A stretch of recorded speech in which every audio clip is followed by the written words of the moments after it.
बिस्तर से खान साहब का एक रवैया चेंज हुआ है।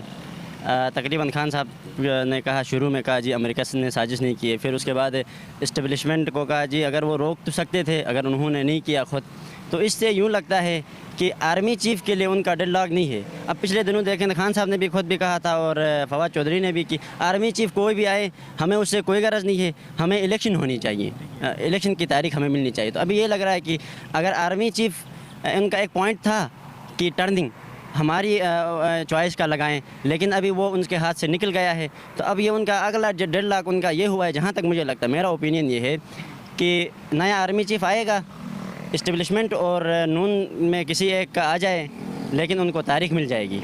अच्छा, अभी हम लोग देख रहे हैं कि जो नून लीग वाले हैं वो इस्टेब्लिशमेंट के खिलाफ बोलना शुरू हो गए हैं। ख्वाजा आसिफ को देख लें, पीटीआई वाले इस्टेब्लिशमेंट को वो अब इसलिए है कि क्योंकि जो नून वाले जिस बंदे का नाम ले रहे हैं इस्टेब्लिशमेंट उस बंदे का नहीं मान रही, और जिस बंदे का इस्टेब्लिशमेंट चाह रही है वो नून नहीं मान रही। क्योंकि जो शमशाद साहब हैं वो तो जहाँ तक मुझे लगता है वो इस्टेब्लिशमेंट चाहती है कि शमशाद आ जाएँ, नून वाले चाह रहे हैं जिस बंदे ने 26 को जाना है घर तो वो बन जाए, क्योंकि वो उनके लिए सूट करता है।